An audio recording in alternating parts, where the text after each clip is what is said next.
you've met quite a few people like Chris Brown, Beyonce, Diana Ross. What has kept you like level-headed through it all? I didn't even know what celebrity styling was until I was 18. Styling to me is my talent. It's my gift from God, but it's not my purpose. No matter who you are, whether you're like the upcoming rapper, I can make you look like your wildest dreams. What keeps me grounded is just the idea that I'm not there yet. Ugo Mozie is a celebrity stylist, fashion executive, and the founder of 1116. 1116 is a passion of mine because it's like no limitations. You know, I don't have to follow somebody else's mood board. You know, looking to establish a luxury fashion lifestyle brand rooted in Africa for the world. And speaking of Diana Ross, right? She wore one of your creations at the Met Gala. Can you imagine like 6 weeks before the Met Gala this year, I had 0 clients. What?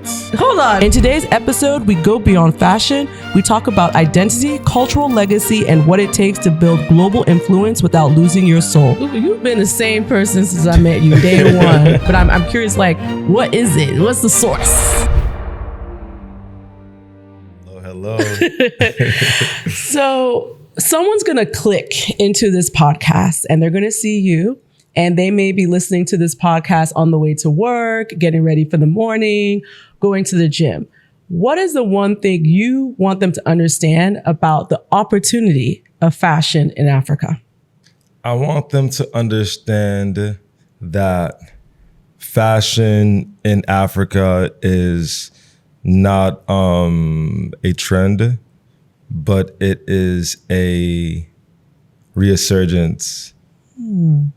Okay, explain. Like, what do you mean? What is happening? Because I feel like when you break down most of the eras of fashion and go to the root and the inspiration of it, you always find that it comes down to Black people of some sort. Like any trend, like even styles, down to like corsets and bustiers and like the way women would shape their bodies with fashion, like that literally all came back to the Black woman's body, you know? So when it comes to African style and African fashion, I think now people are now starting to understand that it's really the root canvas to a lot of styles that we've been knowing and seeing for centuries and decades. I love that. And so, you know, you've styled global icons and you launched cultural shifting brands and have moved across major creative capitals. But let's start at the beginning. What did it look like growing up in Nigeria and then coming to the US? Like, I really want to understand your early days. I mean, honestly, I didn't spend too much time in Nigeria. Nigeria was the basis of my foundation and the root. You know, I was born in Enugu and I lived there for a few years and I moved to Lagos when I was like 4, lived there for a year, and I moved to LA when I was 4.5. So my earliest memories of Nigeria was like very, very vague, but also substantial at the same time. You know, my earliest memories are the core of what I really just push my life by even today. And then what did it look like coming to LA? Like, how did you even get into fashion? Because there's always this thing around parents not wanting to get us into creative industry. So it's like, you're a doctor, you're a lawyer, you're an engineer. So how did you even have the courage to get into this specific industry? I think that the way my story came about, like just the way I even came into America, our circumstance, it allowed me to be able to experience the country in a whole different perspective. So like we didn't plan to move to America.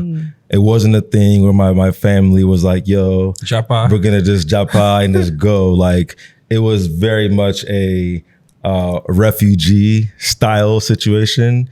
And this is a story that I have never even told before on any interview, on any sort of, you know, outlet before. And it's funny because my cousin Emeka, we were speaking about something that happened in our family like back like decades ago. And I was like, yeah, that's crazy. Like, I remember that. Like, I was there. He was like, you were there? I'm like, yeah, bro, that was at my house. And he didn't even know that, like, it was such a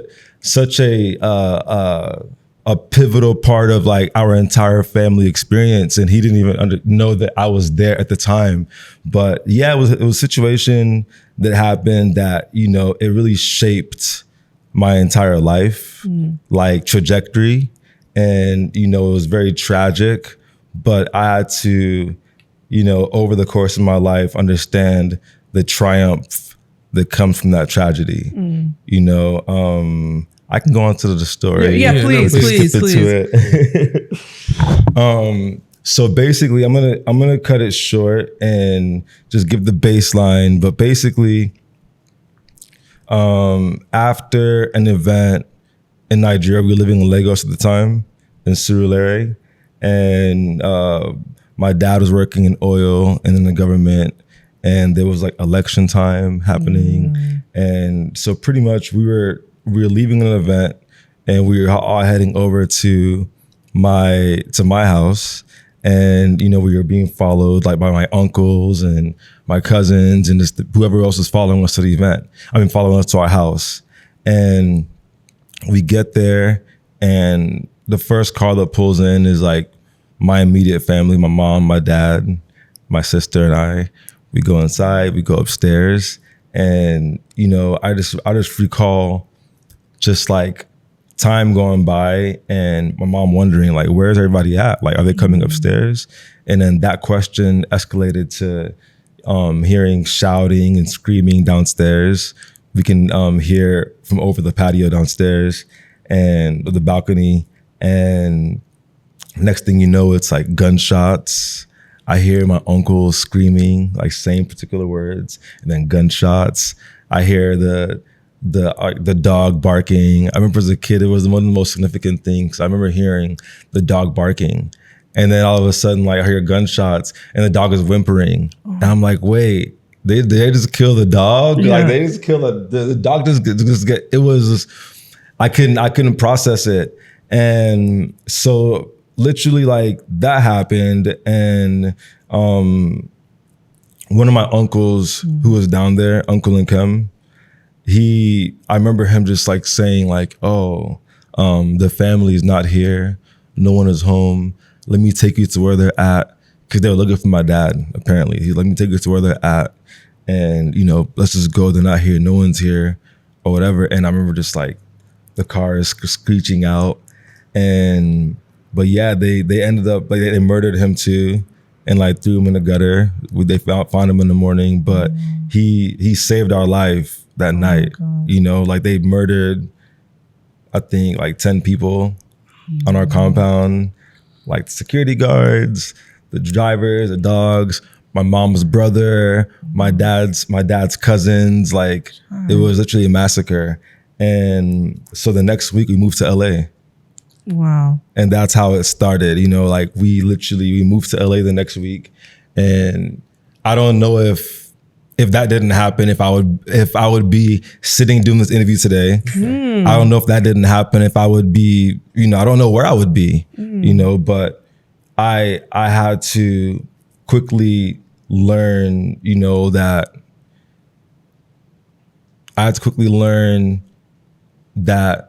life is working for me and not to me, and understand that, like, every part of my life was meant to happen for the greater purpose. And this is a lesson that I learned as a kid, you know, like as a child. Yeah. So I think that, you know, when you start to process very adult situations as a child, like being the firstborn, you know, in my family and all that, and like that pressure alone and having that, I think that really just is shaped a lot. But yeah, we can get to that later on in the conversation. I mean, thank you for being so vulnerable and sharing that, because oddly enough, when you started talking about, I started thinking about my situation. Yours is 10x worse. But I think back in the day, there was definitely more of those type of either robberies or shootings or literally trying to gun a specific person.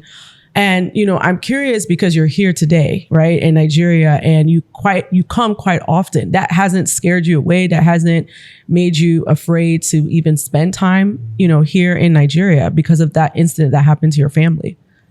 Yeah, that's a great question, because I mean, you would think that trauma would hold such a weight that would scare me off, but I owe it to my parents, you know, even for them, you know, when I think back of what they had went through, you know, my mom had me when she was 20, and if I was 4, that means she was 24. Yeah. My dad was in his early 30s too. Like he was older than me. I'm older than him today than he was when that happened.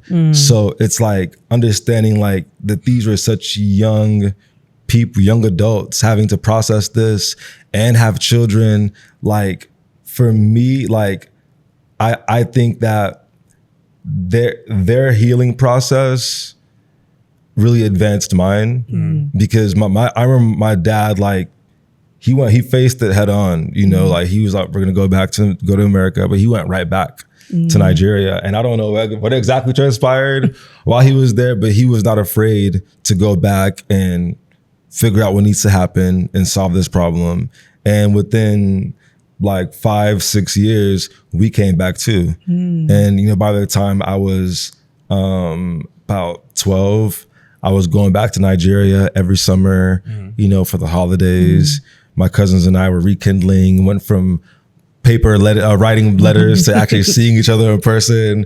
And so I think that it was my parents, you know, if they held on to the trauma and they you know, created this like scary idea of Nigeria or Africa, I would have inherited it. But they were just like, you know, things happen. This is not reflect what this, you know, what our country is. You know, it's unfortunate, but they were going back. So I owe it to them for sure. Ugo, did they ever find out who the perpetrators were? Or was it military? Was it just robbers? Yeah, it was military. It was military. The military government. Yep, they found out, and my dad and my uncles came back, and they had a whole situation. Yeah. So I was also born in Enugu. Wow. Yeah, I moved to Lagos as well, and then from Lagos moved to San Francisco, not LA. That's crazy. But the transition for me was definitely different. But I wanted to ask specifically around your timing around that period, right? What was the adjustment like? Because I know what it was like for me to go from, I'm in Nigeria, I'm around a lot of other Black people. I don't even necessarily have a concept of race. What was that transition for you, moving to LA and then integrating into the school system too? Wow. I would say transitioning from Nigeria to LA was definitely easier than transitioning from LA to Houston, because that was my next move. And I mean, I think because of the lay of the land, right? Where I was, we were in LA, we moved to Inglewood, and I remember my school that we were at, there was like so many different cultures of people. Like I remember being in like the ESL class, because we only spoke Igbo at home. Really? I had to learn English. Really? Really? So I had to learn English, like, I mean, properly. Yeah. So, and so being in ESL class and being around all these like Asian and Indian and like other kids who were also, so I didn't feel as much of an outcast. Yeah. So it allowed me to have a smoother young transition. It wasn't up until I was like 9, 10, 11, where I started understanding more on like racism and like, you know, the separation between African Americans and Africans. Yeah. Like that was the most shocking to me. I'm like, we look alike, but y'all don't like understand, and y'all are making fun of me. Like I don't understand. So that was a whole nother thing. But so we moved to Houston when I was around like 11, 12. And that was like a culture shock. Like, hence the cowboy hat. You know, it was a culture shock that I had to end up assimilating with. But like, you know, because LA was a place where it felt very multinational, you know, in terms of like race and people and types of people. It was diverse. Like we were, I was accepted more for being different. They're like, oh, you just whatever. Like it was okay to be different in LA. But when I moved to Houston, and I was in the suburbs, this part called Sugarland. Like being there, I'm like the only Black kid in the class. Like there's 2 Black kids in the grade. Yeah. I remember there was 2 black guys and 1 Black girl like in our entire grade. And to me, I was like, how? Like this is where am I? And kids are actually wearing cowboy boots to school and cowboy hats. Like the whole, it was a shock from like culture to food to style. And for me, it was also like my introduction into like real racism, like real racism, like in the South, like pure, like pure, like still like blue blood racism. Like y'all still live in the plantation. You still live in the plantation that your great grandparents built and everything. Like, so that was different for me because like as an African, like we weren't introduced to the idea like, oh, Black is different. Yeah. Like we just were. Like my parents didn't raise me on the idea that like because you're Black, this so and so, or being Black will lead you only this. It wasn't, the race was not an obstruction. It didn't come up. Yeah. Like we just, like I never thought that like I was a target to anything. But the reality was like, when you're in certain places, you are a target to certain things. Like the cops will target you, and they will stop you for no reason. Yeah. So I remember just like things like when I got my first car, I got a Jaguar when I was like 16 from my dad. It was one of his hand-me-downs. It was a beautiful car. And I would get pulled over on the way to school at least 3 out of 5 days a week. Whoa. Minimum. Like I'll be late to first period at least 3 days because the cops would pull me over to ask me for what was their favorite thing? They would say proof of ownership. I'm like, is that even a real thing? Proof of ownership, what is that? You mean my insurance, my license? No. Like, prove that you own this car. Like, they would just say that all the time. Crazy. And so to the point where I had to like get a different car. That wasn't as loud or whatever, but it still didn't help. You're still Black driving in Texas in the suburbs. Like, it's still a problem. So just like, I think Texas was a real, it was a learning curve, but also an amazing part of my life experience because it allowed me to be aware of like the reality that exists for Black people, not only in America, but it's around the world. I think that, obviously it's not about limiting yourself, but it's about also just being aware of the reality. The awareness is not about you, now because let me not go to these places because I'm Black. Like, it's not about that, but it's about being aware that sometimes you may go somewhere and they will not all love you, but that does not matter. Like that shouldn't determine like, your effort or how you feel about yourself because someone in there might hate you for no reason. That's just life, and that was just the lesson that I think Texas taught me. And I graduated when I was 17 and I moved to New York. Wait, okay. So you moved to New York, right? At 17, young. So I'm curious, was there a plan? Was it vibes? Was there some type of structure? How did you end up there? It was a little bit of both, vibes and plans. Because the plans didn't work, so it became vibes. It started off with some strong plans. Okay. It was crazy. I mean, it was, I'll try to briefly, but basically my best friends, I had 2 best friends. Yeah. Quinn and Kasim, and we all 3 had this like master plan of like graduating and moving to New York right away and like pursuing our dreams and all these things. And we graduated early. Well, so Quinn and I were both in high school, went to the same high school, and Kasim was in college. So Kasim was turning 21 and we were turning 18. And so the idea was like, all right, cool, we're gonna all move together. Since you're 21, you can, get us into the apartment, clubs. Get us into places, blah, blah. And so we planned this for like 6 months, you know what I'm saying? Like where we're gonna stay. I devised this whole thing like to my parents that so I got into St. John's for school, which is great. The school I wanted to go to. But I told them that I was starting a year before I was really starting. Just so I can, I'm starting a year early, boom, boom, boom. So what was happening with school fees? I told them that I was starting a year early on an internship program that allowed me to live on campus for free. They had to pay nothing. I had all this figured out. I had this whole crazy plan. I was a nutcase, but I mean, it was. They believed it, and they were like, "This is great. Okay, like absolutely, get your college credits early."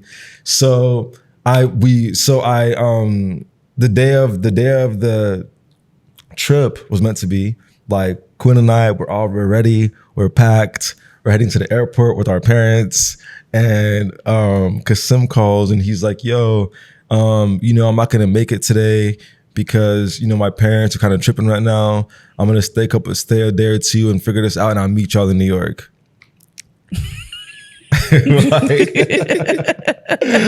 I'm like, I'm not saying that out loud. Like, mom was like, "What happened? Who's on the phone?" That's Kasim. He's good. He's meeting us there. We're good. So, long story short, we end up going, and Kasim does not make it. He doesn't end up moving to New York at all, and Quinn and I had to end up figuring it out by ourselves. The first situation was the Airbnb that we got for the first 2 months. So we started Airbnb, and then we'll get a place, boom, boom. That we got our first week living there. The manager of the building, she comes to the door and she's like, "Yo, she's like this Latin girl. She's really sweet. I thought we were cool. We had no issues." And she came by. She's like, "You guys are really sweet guys and everything. Like, I have no issue with you, but the owner of the property came by and he said that he was mad at me because I didn't tell him that you guys were Black, and he said that having 2 young Black guys in the building brings his property value down, and people want to move in here if they see us, so we have to leave ASAP." Oh my God. That's what she said, like straight up. And I'm just like, my 18-year-old mind is processing like, is this can they do this? Is this legal? But at the same time, the girl, she already knew that we were 18. God, we told her that our roommate was coming in the next week. So she's already on some like, "Oh, okay, like you're here until your roommate comes anyway." So like we had no argument room. Like we had no room to say anything. Like we already shouldn't even have been there. So we were just like, okay, well, I guess that's what it is. And we moved out like that following Friday, and we moved into the Holiday Inn in Soho, where we spent every dime that we've ever gotten in our life in like a month. Oh my God. On hotel fees. Wow. Yep. Because at the time, did apartments not rent to 18-year-olds? Yeah, or I think you had to 17? be 21. No. You had to be 21. Airbnb, apartments, most hotels. Like we tried so many hotels. We tried all the cheaper ones. Only the Holiday Inn on Lafayette in Soho was like, "All right, you guys can come stay here." And we were paying like $100 a night. Splitting that. And that was like our whole savings. What year was this? This was 2008. Yeah. Wow. 2008. Okay. So how do you transition out of the situation? Because obviously there's a light at the end of the tunnel. Yeah. Lord, I mean, honestly, it was always good. It was always good. For me, every part of this journey was just like excitement. I'm in New York for myself, like this being there and having like my best friends, Coco and Breezy, were also there, and we were all struggling on dollar pizza meals every day. Like that was our meal, like dollar pizza and dollar sushi. That was like every day. And we loved it. And we were so proud and happy wearing our outfits like down Soho. So like my memory of New York, like when I think of it as an adult, it's like, damn, that's like crazy. Like you are a child out here in these streets, you know, but at the time, all I saw was just like freedom and opportunity for my dreams to be established. That's all I saw. And that's all we just zoned into, was just like, yo, we're here. We came this far. Like we have our creativity, our artistry, and we're gonna make it happen. So my first internship was with Virgin Records.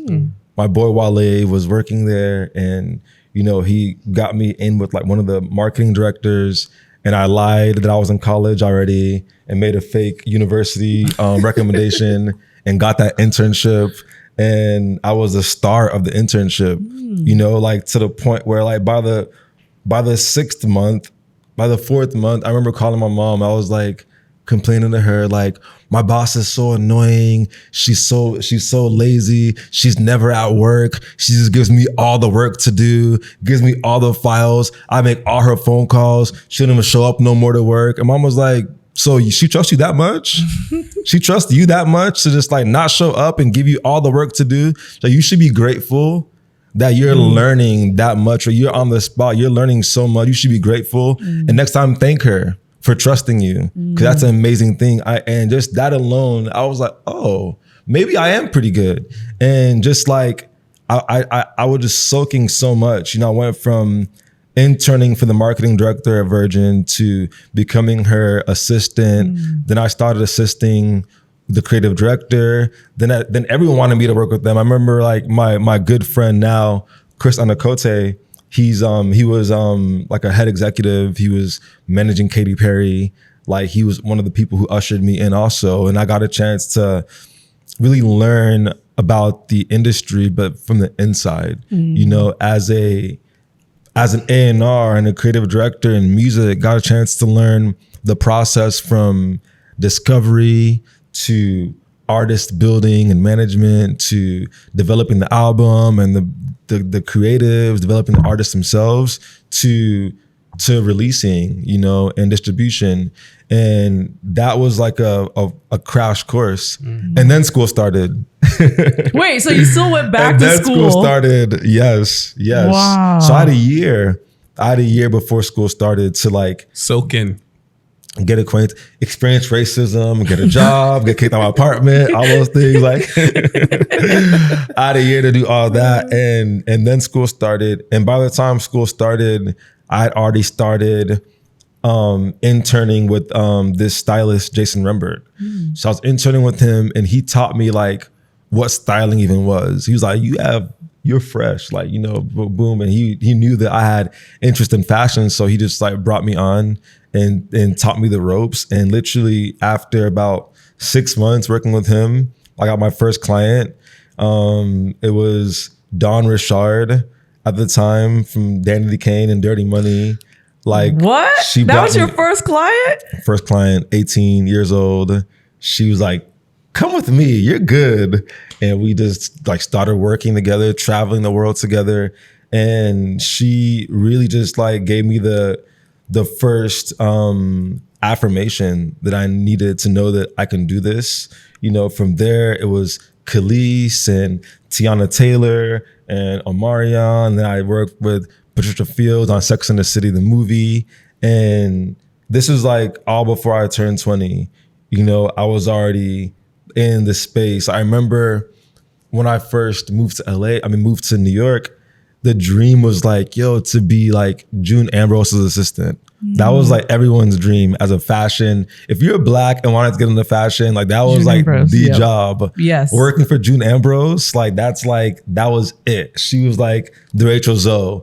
And, you know, I remember like I applied for the internship and I didn't get it. But by the time I left New York, like she knew who I was as a stylist, you know, and I thought that like, for me, that was like such a beautiful thing. Like just her acknowledging my work as being good, you know, like that was like my first, like just little affirmation, you know, from someone that you look up to.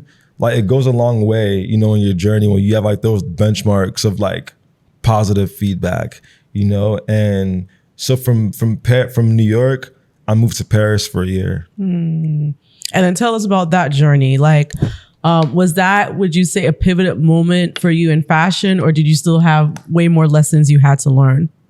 After New York? Yeah. I would say after New York, I mean, the lessons just got started. You know, New York to me was like, I would say New York was middle school. Mm-hmm. That was middle school. You know, it's like the struggles of like finding yourself and like becoming who you are in this space with all these opportunities and distractions. And then for me, Paris was high school. Because high school is where you actually start learning things that you might actually apply to your life. So this is where I learned about the fashion industry. You know, I built my network in fashion, you know, working as a editor of this magazine called Gubar. My friend Sarah Doof was the owner and editor. She brought me in, and this was like my first opportunities, like styling editorials and like booking talent for editorials and deciding the creative and producing the creatives. And so I got an opportunity to really just build my network in fashion from the like center of it. You know, like I got a chance to develop strong relationships with, you know, Olivier at Balmain and like, you know, Ricardo and just literally all the brands in Paris. Like, cause I was this like 20-year-old, 19-year-old kid, like in fashion, like fearless in my style, like fearless in my approach. It was attractive. People wanted to know me and work with me. And I became a magnet, you know, at an early age. Like I became a magnet for champions. I became a magnet for people who are the best of the best in their field. Like I feel like a filter came over me after Paris. Like I realized not only like my worth, but I also realized like my impact on what like my touch can do to people, like from the outside, from the inside out. And so after a year in Paris, I moved to LA where I can go and start exercising that touch, that magic wand a little bit. Yeah. And actually, before we move into your chapter in LA, how was Paris for you? Did you experience racism? And the reason why I speak about this is so many people, Black people, talk about their difficulty entering Paris fashion, right? So New York, they can dominate. LA, they can dominate. When they now start going to the European houses, there seems to be a bit of tension. So did you experience any of that, or at least you see it still in the current fashion world? I would say like fashion in general is definitely probably the most like blatant racist industry. Like it's an industry where you're allowed to say like, we don't want Black girls for this season. You know, you can say that I don't want a Black guy for this shoot. You can say that. It's okay. If creatively your aesthetic is not a Black girl, you can shoot a white girl. It's your choice. You know, you can't say that in the workplace and, you know, on Wall Street. You can't say that in Fortune 5. You can't say that. But fashion gives you the freedom to be as exclusive and as racist as you want to be, you know? And I think with that being said, like with Paris being the epitome of it, like it's the highest level of it, you're gonna find it more prevalent there than most places. Also, for me, what I discovered very early when it comes to like the industry is you're only as important as who your clients are. Yep. That's really it.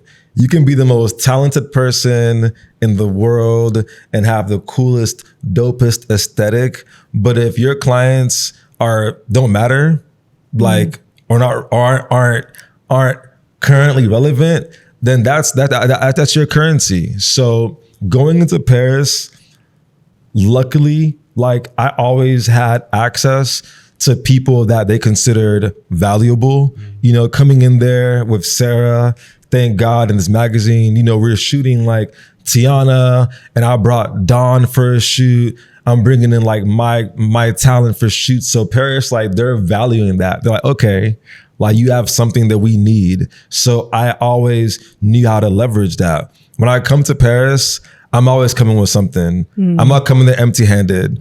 Lav came there with the top of the top of the top people, like the most influential people in the world I've brought in there. So like they know that like, you know, that the value that I bring to that place, but that does not excuse the fact that it is very damn racist. It's very damn racist. But again, that's just the industry, you know, that I chose to be in. You know, I knew that I was entering an industry that was built on the opinions of others. Like fashion is built on opinions. That's why like I'm not sitting here taking anything too seriously. Like you have the right to hate what I have on. Like you have the right to say it looks horrible and somebody else has spent 10K on it. You know what I'm saying? That's the industry that we're on. You know, it's built on people's opinions. So like it's not for the lighthearted. You know, if it's not for people who can't handle criticism, it's not about that. It's like you have to be fearless in what you create and fearless in who you are. And I want to talk about, you've styled everyone, right? And I want you to walk us through the emotional weight behind a moment like Justin's Met Gala look, right? Justin Bieber, and what we didn't see behind those headlines. That was a moment for sure.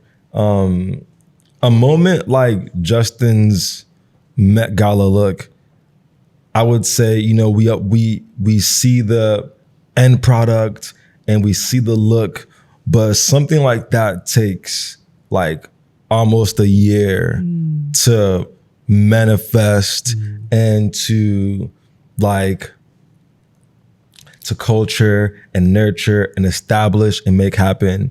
You know, at the time, Olivier and I were really good friends.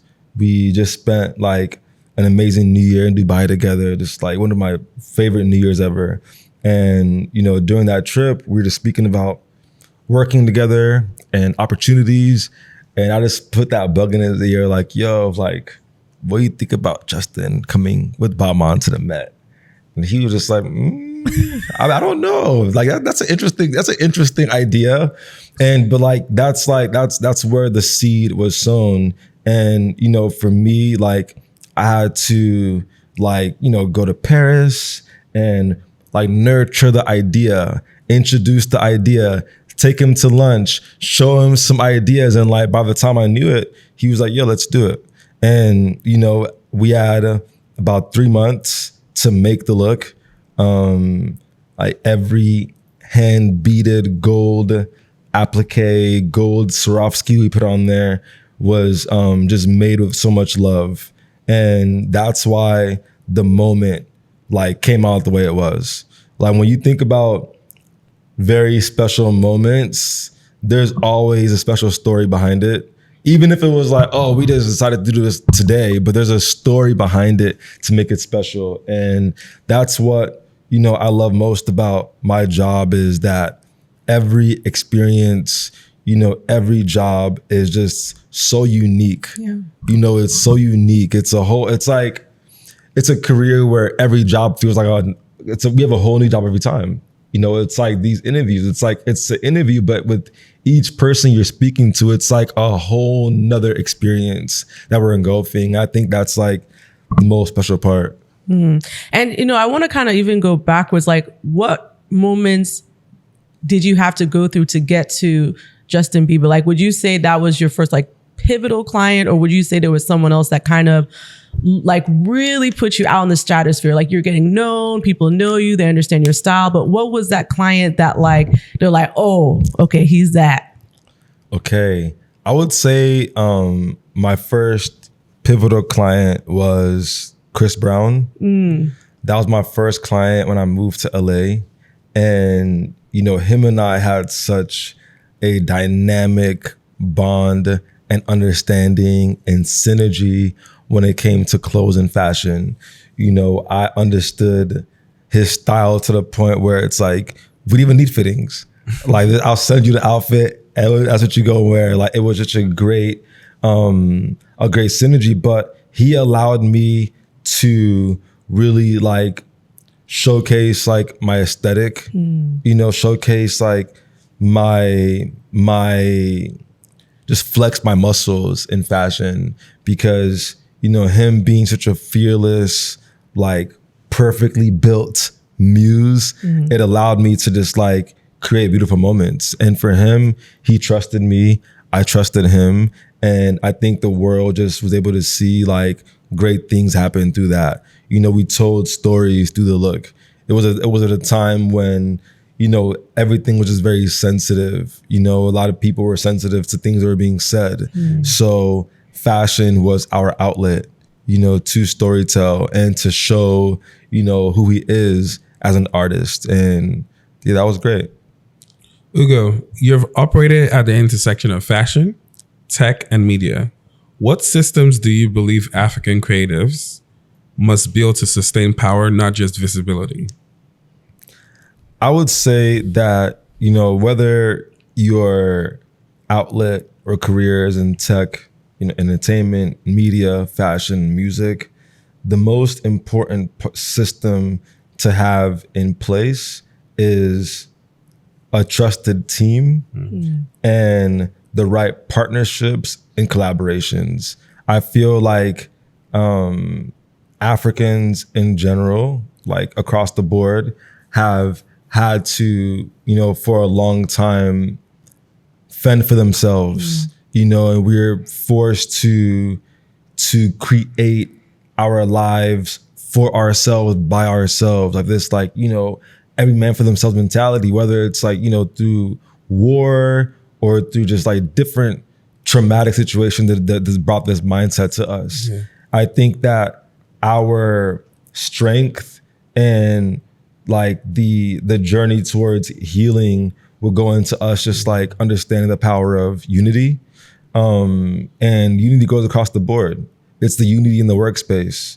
It's unity in the friendships. It's unity in relationships. It's about really building, working together. I think that, that's what I think is my biggest strength in my career, is the ability to know like who to bring on and also trusting them. I have such an amazing team in Nigeria, in America, in Europe, of people that I've worked with for almost a decade now that are part of my team. But, it's the core of it is trust and loyalty. Yeah.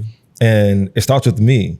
I think that a lot of, people, a lot of executives and founders and owners, I have really deep rooted trust issues. And when you're running an operation with trust issues, there's already holes all over it. Yeah. People know you when you don't trust them. People know that, and it's like, no, and people associate trust to value. And when people feel disvalued or undervalued in any space, it affects their output. Like, you can't put out the best of your ability in a space where you don't feel like you're ultimately valued. Yeah. So that's the thing that, I keep it in mind when operating, all of my, companies across the board, is making sure that I'm hiring and bringing people on board that I actually truly trust, that are the best in their field, in their game, where I can give them that freedom to operate and to move and to create, on their highest level. So for some of our viewers, right, who are looking to learn about, the fashion opportunities that exist on the continent, right? What are some of the infrastructure challenges that exist behind the scenes, right? Like navigating that, comparing it between maybe what you've seen abroad versus on the continent. Okay. For people that are looking to venture into the fashion space here, whether it's like starting your own business, or just learning more, I think the main challenge that you will see, that I see, goes into quality control. You know, when wanting to create a business and you need like multiples of things, you need hundreds of things, thousands of things. It's like that quality control, making sure that everything is attended to with the right amount of attention as the ones that were when you were in the building watching them. You know, that's the biggest thing that I find as a challenge. But again, it goes down to patience and training, because like, you know, I have my team of seamstresses and tailors and pattern makers that make like everything I wear. And, you know, it wasn't an overnight thing. You know, it took like, these guys have been with me for like 10 years. Yeah. Really? Like, yeah. Like I have Ola's 10 years in the game. Lacon's 10 years in the game. Daniel and ID are 7 years. So it's like the youngest one is maybe 3 years, you know, right now. But we've been auditioning. We're trying to grow, but it's hard. You know, I understand it's difficult because people, you know, out here are very impatient. They're very, very impatient with everything across the board, you know, on every level of society. It has impatience. And when you have an impatient society, it's hard to establish like fine details in craftsmanship unless it's like someone who's an artist, who's a painter, or someone who's passionate about it. But when it comes to like, you know, normal day-to-day service jobs and things of that sort, like you have to be patient and trained. You know, for me, I knew that in order for me to create the system that I needed to be in place, I had to, it wasn't a one-day trip. Like you guys see me here every other month, if not every month, but this is what it takes to be able to establish here. You know, I think people have a misconception like, oh, I'm gonna go to Nigeria. That's where the money is. Like Africa is where the money is. I'm gonna go there and rack up. And like, you know, they think that it's a place you just go and just like with a money bag and just start stacking and then go back to America with money. It's like, that's not how it works. Like nobody is opening the floodgates to money to you if they know that you're not here to stay. Like I think like the enemy of business is like japa here. Like you can't, like if any executive or whatever thinks that, you know, they want to see that you've proven the loyalty to here, you know, before they're really going to give you that contract that's like sustaining and all these things, right? Like you have to, like they know. And it's like a lot of trauma also from being exploited. You know, people have exploited the continent since you man, God knows when. And I think that like it's not only just white people exploiting, it's everyone exploiting. Like even Nigerians are exploiting. I think that if you're a African that has the mindset of coming to gain money and financial reward out of Africa to go and like, oh, spend and live in like Michigan or wherever you are, you're exploiting too. And actually, you know, I didn't even realize that you've been, you know, working with your team here for 10 years. So what made you say, I want to invest in like building out a team here outside of your outfit in US and in Europe? What did you see? Honestly, I saw that people here were way more efficient, ready to work, ready to learn, and ready to build. And for me, I'm like, and it was cheaper. So it's like, I can do all this in LA or in New York, or I can do it here where I'm providing actual jobs, you know, and opportunities for my people. It was a no-brainer. You know, once I understood like the cost and the value chain of producing everything here, it was a no-brainer. You know, like I still collaborate and make things in Italy and in LA, but I must say like 95% of what I create, like things I make custom for my clients, you know, were all made here in Lagos. Can you walk us through that? Because recently I saw this amazing cowboy belt that you wore, right? And you said it was a collaboration, you know, with Winston Leather, right? And it was all made here, correct? Like, can you talk about that? Because I think there's a huge misconception that you can't get those type of materials here in Nigeria and that you have to go somewhere and then import it and then finally someone can make it here. That's a huge misconception because I mean, there's not much that I cannot find on the continent, you know, whether it's Nigeria, but on the continent for sure. That belt, I actually made it like 3 years ago. I made the belt a while ago, and that was my first time wearing it was last week. Really? Like, I tend to just make things and just keep it. Like if I have an idea, and that's the beauty of Nigeria, because here's one of the only places where I can just be like, I want to make a Benin bronze championship belt made out of crocodile in 1 week. And I went there to the market, got my Benin bronzes, went to Benin, picked them up, went into Winston. And so Winston, his family owned Winston Leather, and they're like one of the oldest leather production houses in Africa. They're based in Kano, and they source leather for like LVMH, like Kering Group, like majority leathers you see in Italy are literally coming from here, and they're refining and dyeing in Italy from Winston. So it was important for me to just like to work with him. I think like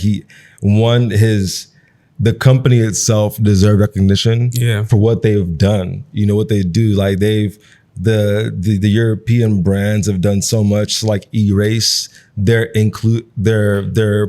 involvement in this chain, which is like the source, like how you erase the source's involvement, you know? So for me, it was just important to involve him and like credit them, let people know like, yo, we have the finest like leathers and the finest, you know, animal skins. And what I love about him especially is like their skins and leathers are ethically sourced. So the animals are not killed for skin, but they use animals that were killed to be eaten.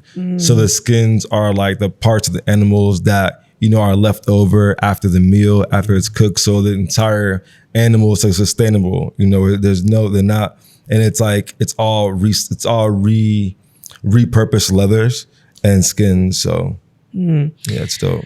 And I also want you to talk about, I feel like you are always been authentic to yourself, authentic to your storytelling, and even through your style, right? And how do you balance that through meeting up with industry expectations, right? So what the industry expects you or your clients to look like, but also staying authentic to yourself. How do you balance the two? Honestly, I've never had a choice.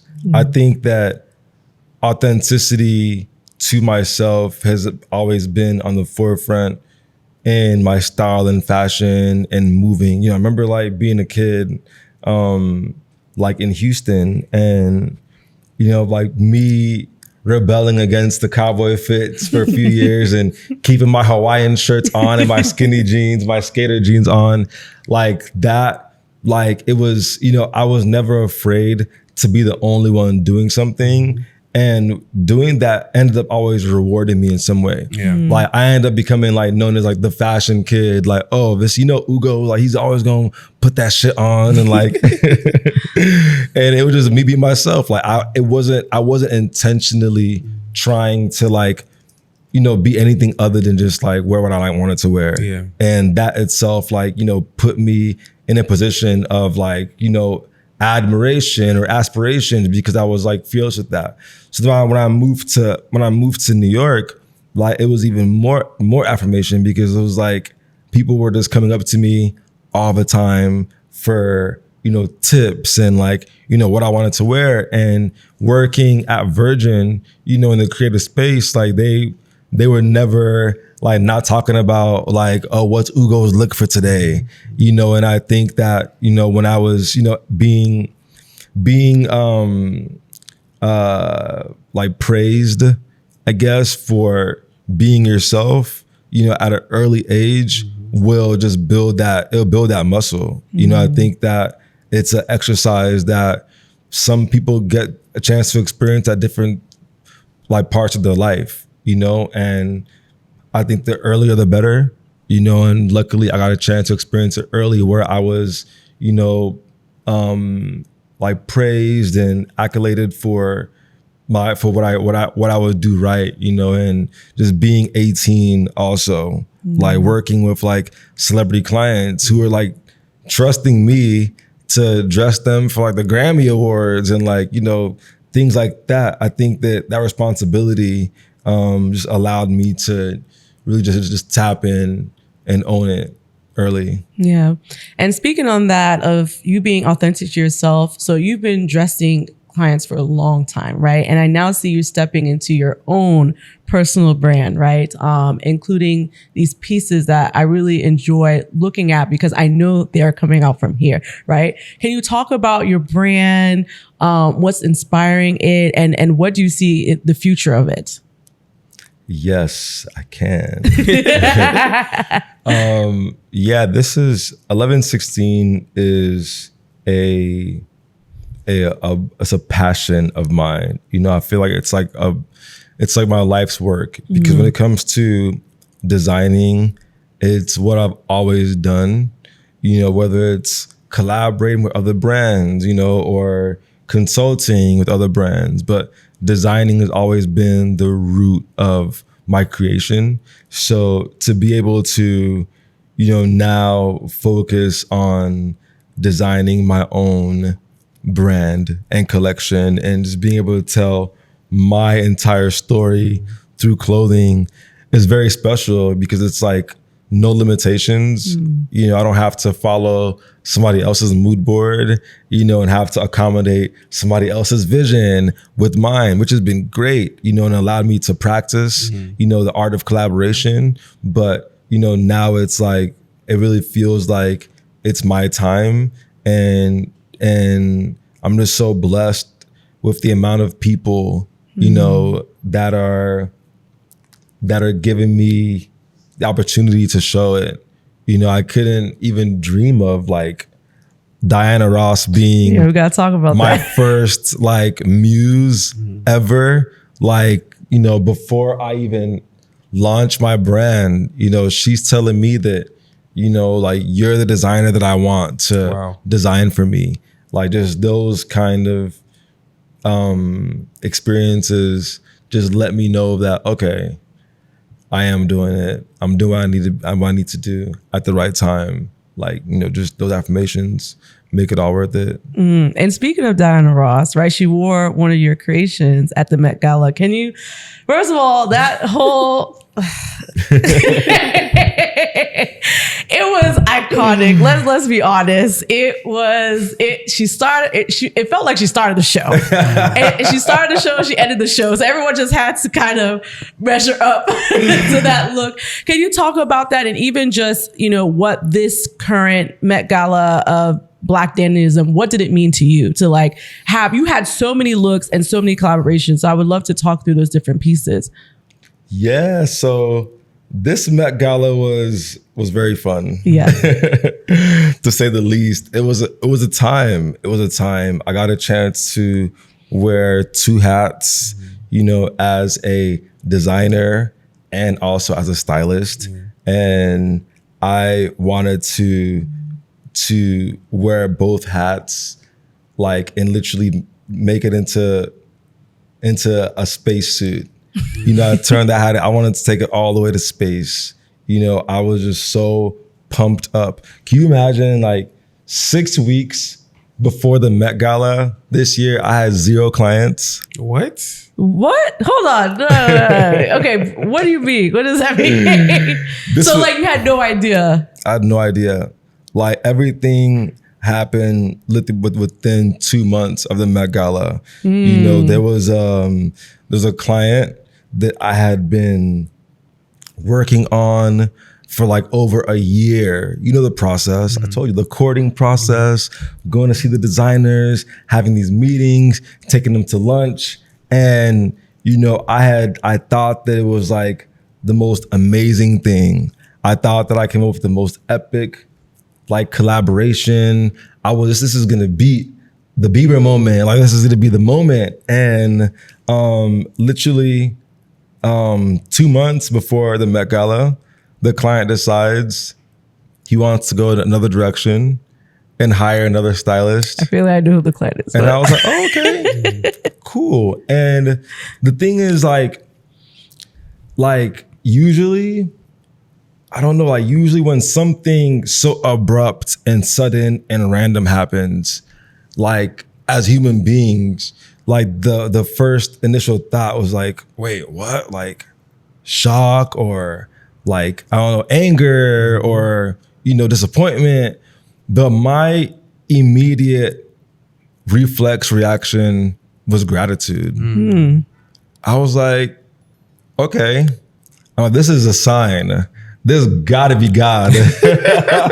Cause ain't no way I put all that effort in for ain't no way. So like my immediate reaction was like, oh, something's coming. Something's coming. I knew right away that God was clearing the way for something. And I immediately went into praise and worship. Wow. I was just like, yo, I don't know what's going on. I don't know what's happening, but I'm so grateful and I'm so thankful. Like, thank you, God, for whatever is coming, whatever opportunity you have coming my way. I don't know what it is, but I feel it and I receive it and I accept it. Like, that was it. And then I call my manager. I'm like, girl, what happened? What's going on? And she was like, you know what? She's like, I really don't feel like we lost anything. And I'm like, me too. I feel like we actually I feel a gain. She's like, do you feel a sense of gain? She's like, I feel like we just gained the world. Like, so I don't know we had the same feeling. And literally, I remember it was like 3 days later, I got the call from boss. They were like, yo, we want you to dress our talent for the show. We love working with you. Are you down to do the Met with us? And they had like 5 clients. I was like, okay, well, I don't this is like crazy. Like, absolutely. And a day later, I get a phone call from Beyonce's team at Parkwood, saying they want me to work on some tour designs for her and Blue. And I'm just like, what? What? And then a few days later, I want to say maybe 2-3 days later, I get the phone call from Evan and Diana saying that they want me to dress her for the Met Gala. And I'm just like, and this is all within 1 week of getting that, that phone call. And like right away, I was like, God is so real. Like, God is just so beyond phenomenally real. And that moment, again, just like changed my life forever. And it wasn't the rewards that came in, but it was like the reaction. Yeah. The reaction to that phone call, right to that message. Like, I realized like when we say everything's happening for you and not to you, everything's happening for you. And I'm like, oh, the sooner you tap in to the gratitude of disappointment or rejection, the sooner the reward comes. Ooh. That's a quote. Hey, that's a Bible verse right there. It's true. Like, we can sit there and be sad about it for however long we want. Because what is time? You can be sad for 2 minutes or 6 months. I've seen people sad for 6 months. Yeah. That's a long time to be sad about something. Obviously we're human beings, but at the end of the day, we have to tap in to the idea of glass half full, the idea of everything is working for you, the idea that you are on the path that you need to be on. As soon as you start feeling like, damn, why is God, like, why isn't, like, those questions are disloyalty to God. And those questions like I feel like prolong whatever you're asking for. When you're putting these timelines and guidelines and questioning to to your dreams or your requests or your purpose, you're prolonging it. You know, I think it's really about just enjoying the journey, you know, doing the best you can every single day, you know, outputting on your maximum effort every single day, and just trusting that God will reward you accordingly when it's time. Yo, I got questions. I'm putting down the formal questions. Personal questions. Because Ugo, I think one thing I've observed about you, I know Nigerians, right? If they even just mentioned one of the names you've mentioned, just one, right? Their shoulder would be so high they could never come down, right? But you walk around with a certain humility and groundedness. I also see you surrounded with a lot of family, right? You seem very like you're always grounded with family in that, right? So I wanted to understand the Ugo we're talking to today could not have been the same Ugo at 18 in New York, right? Like mindset has shifted, the energy has shifted. What did you have to unlearn? And what did you have to embrace, right? And what were the tools that helped to shape the man we're sitting next to right now?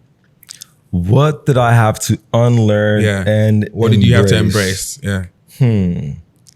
I had to definitely unlearn the energy of letting everyone in. I think that my parents, they have this like open door policy kind of vibe growing up, where there's always a cousin or auntie and uncle, someone's always at the house, multiple at the same time.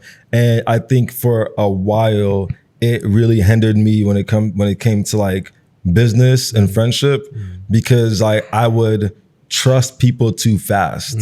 Like, you know, there's a certain level of trust. Like there's levels to trust. Yeah. I think I'll go from like 0 to like 8, and like by day 2, you move in, come to the crib, I got a couch for you. Yeah. And that was like a lot of my 20s, which is me being so trusting and just so open to people and energies. And, you know, I learned protecting my peace, you know, later in my 20s, early 30s, I learned the importance of protecting my ground, because again, it's like it's so fragile. You know, like life is such a fragile thing and place. Like it's not for everyone to experience with us at every time. And I think that it's important to know and to accept the fact that, you know, people should be compartmentalized. You know, whether it's a chapter or eras or times or places. Like I had to learn that not everyone is meant to come with you to every step on every chapter, and it's fine. Yeah. It's not beef, it's not animosity, it's just time, and it's fine. You've helped pioneer African luxury visibility. What's next for African fashion on the global stage, and what's at risk if we don't control the narrative? I would say what's next for African fashion on a global stage is the world having more accessibility to the brands and the vendors and the designers. For such a long time, there was like, you know, there's like it's not easy to get African clothes when you're in the States. No. Like it's not at all. Like even for me, who's like in my industry, I remember when it was like, whenever there's like, you know, Black Panther or like, you know, one of these Lion King or movies, like they're all running to me for African clothes. I'm like, I don't have any. Like I don't have no abada just hanging around. Like it's not something we have access to, even beyond abadas, but even just like the fabrics and the designers, and like, you know, past like the normal dashikis we see like in the, you know, the flea markets and stuff.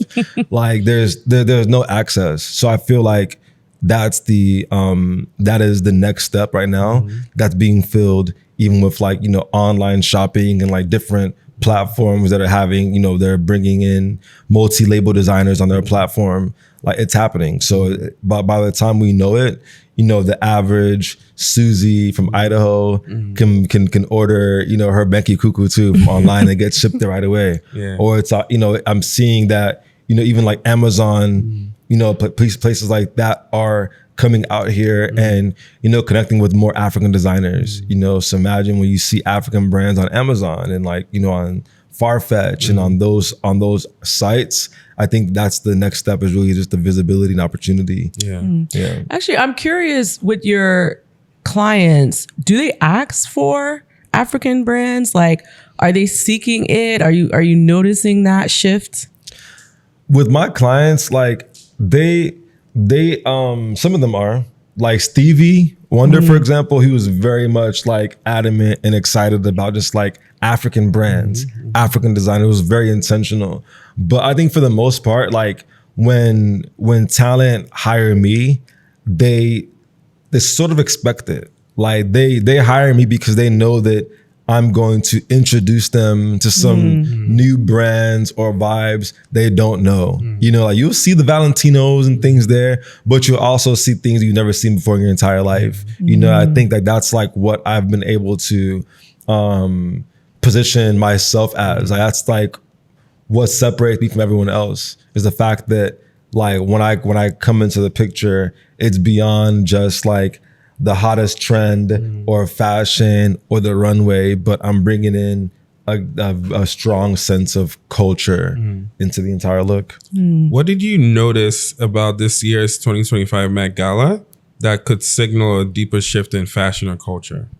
I noticed in this 2025 Met Gala that it is possible for Black designers, African designers to be worn and positioned on huge main stages.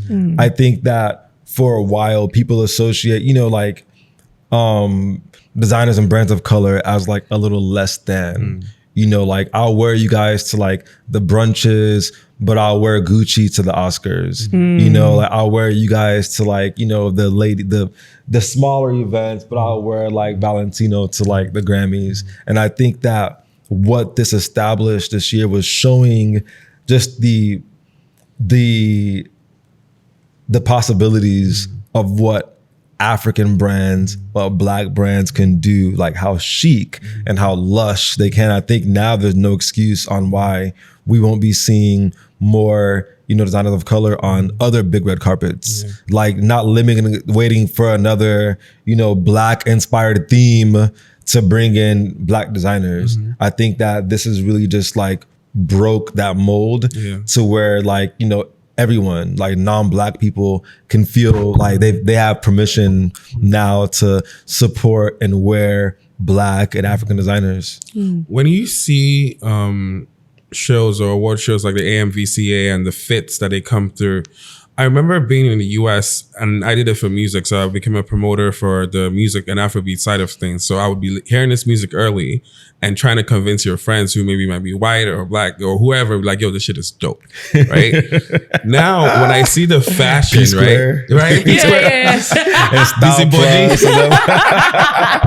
So that was my own like entry point from a cultural perspective, right? I always wonder where you look at a Met Gala like pre this year with a Black theme, and then you look at the AMVCA and you're like, look, if you asked an alien and they landed on the earth and they didn't know nothing about each society or any like racism or media narratives, which is doper here? It would be like, no, this is it right here, right? So that's a good it's a good analogy, right? And it tells me that our taste is global. It's always been global. We didn't even need any validation for that. But when you see stuff like that, what does that like invoke in you? Like, what do you think about the whole thing where it's like, look, our stuff is world-class dope. Like, this is not good for Africa, good for Nigeria. This is great. Just honestly, being in New York during the Met Gala while all that was happening, and I also had like a couple of clients at AMVCA at the same time, and just seeing the dynamic of what was coming from there and what we put up at the same time, it was so amazing. I don't know what, like at the time it was like, I don't know what was more lit.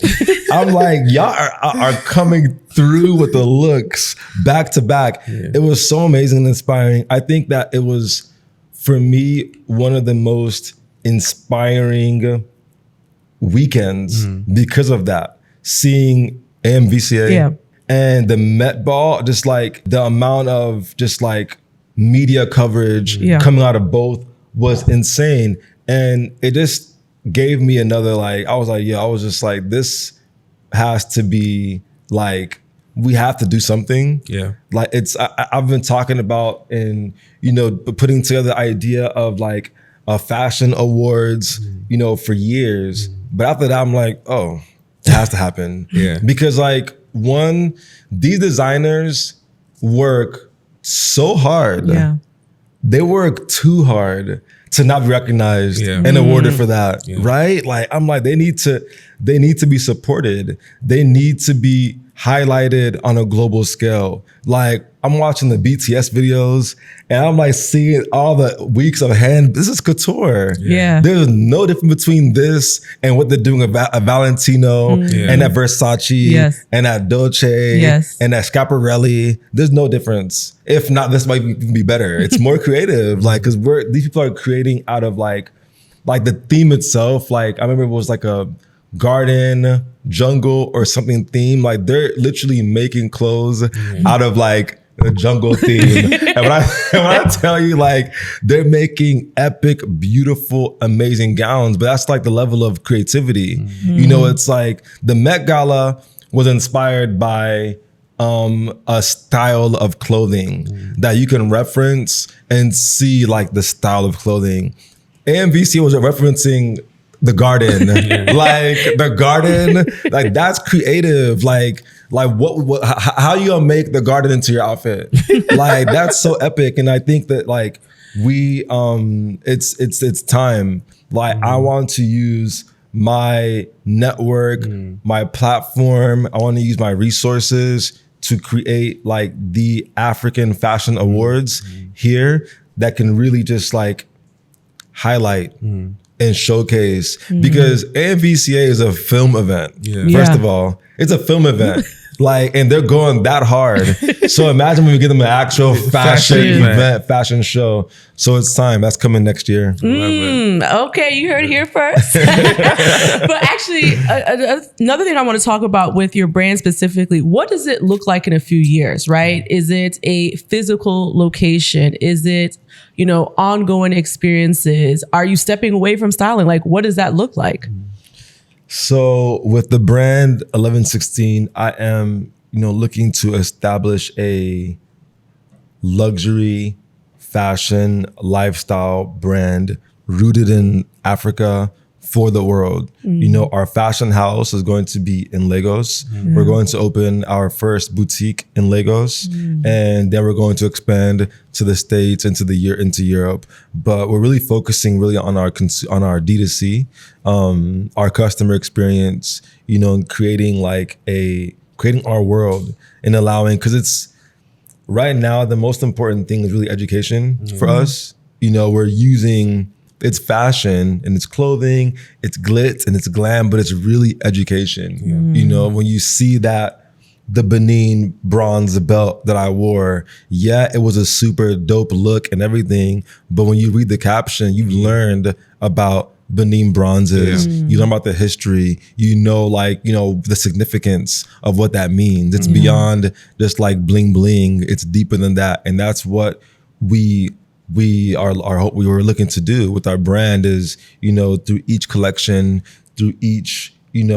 chapter, each era, be a way to educate the world on us, on our creativity, on our magnitude, on our power. It's like, when I think about like the Met Gala again, circle back to that, like the theme was dandyism. And it came from, this book that was titled like Slaves to Fashion. And it really explored fashion post-slavery. Like how did Black people dress after they were free from slavery, and just like, again, like that's not a story that I personally I can pull from and be creative from. So that's why it's like, but I do understand that it's a lot of people's story. It's a lot of people that can relate and understand that and pull from that. And that is the root of a lot of Black people's style. It does root and cap there. So for me, I feel like it's my duty to break that ceiling Yeah. of like our fashion and style just coming from like after slavery. Yeah. What are you going to tell Mansa Musa about what he wore? What are you going to tell Cleopatra about what she wore? You know what I'm saying? Like we are people that like we taught them how to dress. Yeah. We taught them how to bathe and shower and clean and all these things. And so I think it's like just the idea of, you know, just taking power within, you know, our story, but using fashion as a vehicle. Yeah. Love it. And what does legacy look like for you? Legacy is so important to me. You know, legacy is what I do this for. You know, it's my family I have now, my future family. You know, it is about what I'm leaving on this earth. Besides, like, you know, a dope story. He came, he was so nice and he did his thing. He wore fly outfits, but it's like, how are children in 200 years going to benefit because of what I left on this earth today? You know, when you're a music student and you're studying Mozart and Shakespeare and you know, and Beethoven, like they left something for a generation to study and look back on. That's legacy to me. You know, when you're in a British theater or in Broadway and you're using Shakespeare as like a tool to sharpen your acting and your writing, like Shakespeare left a legacy. That's a legacy for me. So like when I think of legacy, it's like, what am I leaving on this earth in this timeline that 400 years from now, they can look back and be like, okay, they're learning. You know, I want to leave tools for education that people can see what I did. And, you know, not only is it going to affect and change the world today, but it's going to sustain and continue helping, you know, for the future as well. I Love it. So rapid fire is where we ask you question. You can give yes, no, or just give the first thought that pops into your head. Right? So the first question is Lagos or LA? Lagos. Okay. You didn't even hesitate. He was like, done. I love my two LAs, but Lagos is holding it right now. Okay. Most meaningful gift you've ever received? The most meaningful gift I've ever received was permission from my parents at an early age. I love it. Yeah, I love it. They allowed me to be, and that's something that a lot of, I would say, a lot of ethnic children can't relate to. Is that, and that gift alone really just shaped everything for me. Knowing that my parents are supporting my wildest ideas at the age of 12, like that really allowed me to know that anything is possible. I love that. One designer who deeply inspires you, dead or alive? One designer that deeply has inspired me a lot, I would say, is Michael Bush. Michael was Michael Jackson's costume designer. Okay. And he was responsible for like all the moments. Like the Thriller jacket, like the Smooth Criminal bending shoe. Wow. Like he really defied like just fashion with Michael. And like even today, whenever I'm like dressing up, it's like, what would Michael do? How would Michael do it? And so I think Michael is the epitome of striving your hardest, of putting in your best effort, no matter what it is. Like, it's like, there's like only a few Michaels and Beyoncés and Princes that are people that are like, when they do it, it's all or nothing. What's a Met Gala dream theme for you? A Met Gala dream theme for me would be African royalty. It's coming. That's it. It's coming. Why do we do it this year? Why don't we just call it African royalty? That's what I coming. chose. I don't know if you peeped that, but that's what we were doing. A ritual you swear by before every major project? It would definitely be like a prayer and fasting. I go into prayer and fasting before any major project. It's important to me to really just like hand it over. Like it's my handing over process. Like when I know that I've done, I've put in all my efforts, you know, it's like I hand it over. What's one story from your journey that people don't know but should? I would say was the first story that I told. Yes. That's it. I mean, definitely. It's the foundation of a lot of things. And yeah, it's like the core of my life. But let me ask you, this is now a personal question for me. Going back to my original point, you've met quite a few people. Like I said, I know Nigerians. Just one of those names, Chris Brown, Beyonce, Diana Ross. You could not even breathe next to these niggas. You feel me? What has kept you like level-headed through it all? Like what sort of like coach you to even be like that? Because you don't seem like you shift, whether it's like Beyonce or whether it's like the next person, Joe Smo down the street. Like you seem pretty like grounded. So what has led to that? Hey, wait, can I add a layer? Because you've been the same person since I met you day one. You have to shift it. I mean, you already were doing your thing beforehand, but it's actually mind blowing because there's people who've done nothing and they'll act like, why are you in my air? So it's actually just inspiring. Like it keeps me grounded, just seeing how you operate. But I'm curious, like, what is it? What's the source? What's the sauce? I would say that I didn't dream of being the biggest stylist in the world. Like I didn't dream of I didn't even know what celebrity styling was until I was 18. I didn't know it was a job that existed, you know? And there've been situations in my life, like when I was the PR director of Vivienne Westwood, like I was operating on the highest level of fashion PR, like running this company's marketing and branding. I was 23 years old, the youngest PR director in fashion.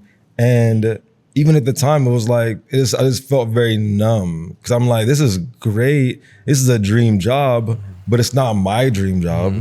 Like, it's not my dream job. So there was always like still something missing. Like, even like, you know, every step of the way, like being 18 and 19, having these celebrity clients, like my friends were still in school, in high school, you know, and even then I was like, this is dope.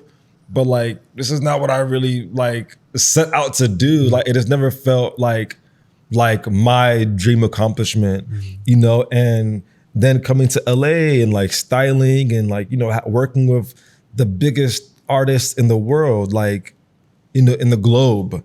And even with that, it feels like styling to me is my talent and it's my gift from God, but it's not my purpose. You know, it's not what I was set out here to do and launch. It's a tool. You know, I have the ability to make people elevate.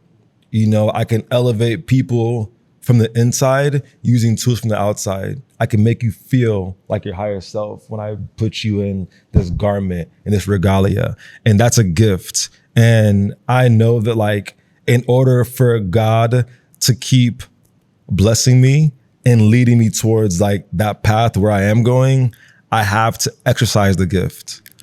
You know, I cannot put the gift aside because it's like, it's a superpower. Like I know what, no matter who you are, you know, whether you're like, you know, the upcoming rapper or you're Diana Ross, like I can make you look like your wildest dreams, you know, and that's like the gift that I have. And even when I go through these times, I'm like, oh, I'm so over styling. I'm so over these hoes. Like, like there's always something like God is like, no, you're not. Take your ass right back. Like Stevie's calling. You don't say no to Stevie Wonder? Really? Really? So, and you know, but ultimately, I think that to answer the question, what keeps me grounded is just the idea that I'm not there yet. Yeah. I'm like this is all great. I'm so grateful for every step, everyone, but I'm not there yet.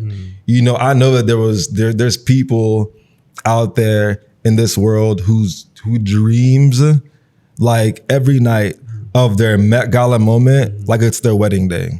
You know, they dream like, I cannot wait to have like this moment on that carpet. It's their dream. you know, and that's like, and I respect that, but it's not my dream, you know. It was amazing. It was an epic accomplishment, but like, I want to make movies, like blockbuster pictures.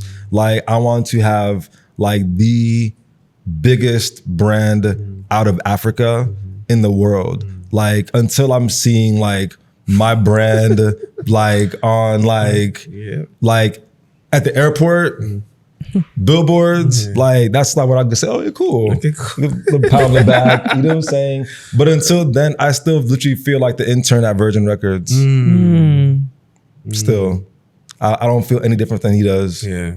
Wow. I feel I'm still on the journey. So when I say that Paris was high school, I would say LA was college, and I feel like I graduated college this year. Wow. Use my graduation this year. Yeah. That Met Gala my graduation. That was a graduation. That's a great way to graduate. That was my graduation. That was my thesis. That was my graduation thesis paper. And now it's like for the first time ever, like that's why this is so significant for me, this interview. It's like for the first time ever, I feel like I am really doing it. Like I'm finally exercising what my purpose is. Yeah. You know, and it's through your brand. That's how you through feel. my brand, through my creation, through the brands that I own, through my film I'm producing, like the things that I'm putting out to leave on this world. You know, it's great to like, you know, dress a superstar for a tour and all these things, but it's like, what happens the next year? You know what I'm saying? Like, these moments are just moments. You know, these moments are great to look back at, but no one's life is being changed from a red carpet like hit, from a best dressed list. Like, no one's life is being changed. Let's be real about it, you know? So that's like for me, I know that like my purpose is more aligned to something that is more impactful to human beings besides like a vanity or like inspiring your mood board on what to wear. You know, it's a bit bigger than that. That's a beautiful way to end. And I want to now ask you, we ask every Afropolitan guest, who do you want to see on this couch? Whose story would you love to be told? I would love to see the artist Kehinde Wiley. Yeah, I think that Kehinde is such a dynamic person. Like, he has like, his personality is so interesting, and his story is so interesting. I think that we will be great to see that. I haven't heard him really talk and really just let it out before. I think he'd be a great person. Kehinde Wiley. Well, in this house we have art, so I wouldn't mind one of his pieces. You know, I wouldn't mind Me neither.